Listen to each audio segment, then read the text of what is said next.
Hi there guys, and welcome to another Red Gaming Tech video with myself, Amata. This is the return of the gaming news special after the Christmas holiday. Not that I didn't want to make videos over that, for the news I mean, but sadly there wasn't really any news over Christmas for obvious reasons. Anyway, we have a rather interesting piece of news to kick off the return and the first gaming news special of 2013, so let's jump right in. Some of you may remember the game Alice Madness Returns, which was released pretty much on all the things last year, actually, I believe. And of course is by McGee's, who did another Alice game quite some time ago before that. But you'll be interested to know that they've launched a Kickstarter recently to get their next game up and running.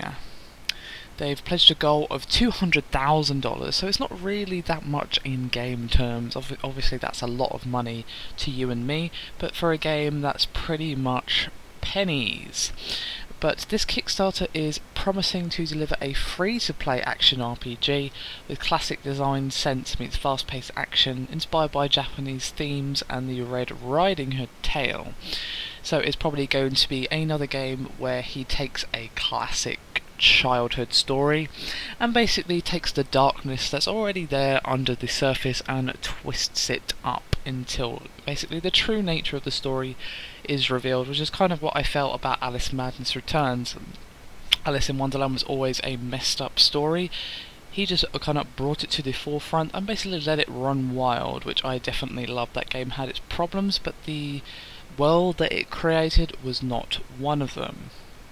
If they reach their goal, however, the developer will guarantee Android and iOS versions, co-op multiplayer, and an equipment crafting system, as well as improved community support. I don't know how it can be improved when they haven't made it yet, but perhaps they mean improved from previous games. Stretch goals also include expansion packs, a Linux version, and new weapons. It's going to be making its way to PC as well, I believe. It's a little strange how they've worded it here, it's a little unclear, but either way, I'm going to quote directly from the developer here so you can get an idea of what this game might be like and whether or not you want to back it. We have managed to take Akaneiro way beyond what we thought originally possible. That's been due to the passion and dedication of a relatively small development team. What's been achieved both artistically and mechanically is fantastic, but it's not just enough to call the game complete, to satisfy our fans or ourselves. We desperately want the final form of Akaneiro to represent the great amount of time and effort that's gone toward getting it this far. To finish what we've started and present Akaneiro to our players in a truly final state, we can deliver our promised features to all target platforms. It has been in development since mid-2011, and that closed beta has actually been running since November 2012.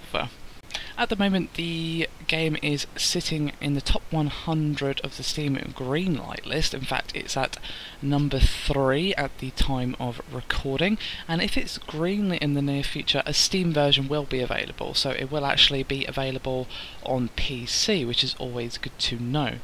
My only concern though is I hope that's the primary version and then they port it to mobile devices rather than the other way around, because PC platform tends to not have great luck with titles ported from iOS or Android, simply because those games are usually fairly simplistic and not really worth the full price tag of a PC game. Usually, obviously there are exceptions, like for example the recent Waking Mars, which I believe Crimson Rain covered on this very channel, so if you haven't seen that already I would check it out. That is actually a pretty damn good looking game, especially for a port from mobile, but usually they're not that great, let's just be honest, because it's an iOS game or an Android game.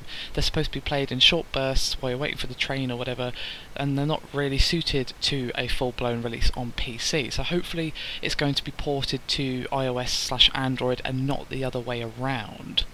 The whole free-to-play thing is interesting as well. That's an unusual way to go about it, and I just wonder about their business model, how they're going to do it, and whether or not you're going to be able to buy power. From what I understand, they're saying that they're not going to allow that at all.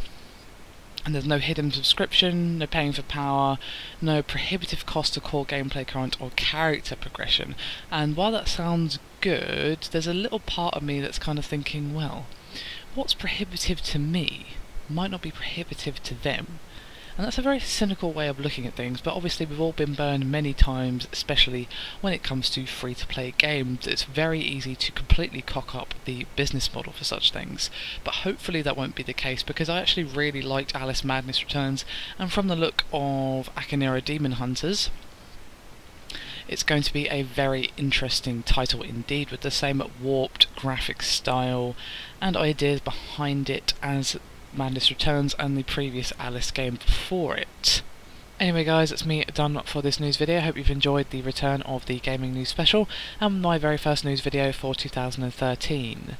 Anyway, please do check out our channel. We've got lots of more goodness there for you guys, as well as our website over at redgamingtech.com. I believe we have a competition running at the moment for various games, so if you like free stuff, please do check out the channel and find the giveaway video. It should be fairly recent. We're giving away Dishonored as well as a few other games, so check that out if you're interested. Anyway, thank you very much for watching, and I'll see you again next time.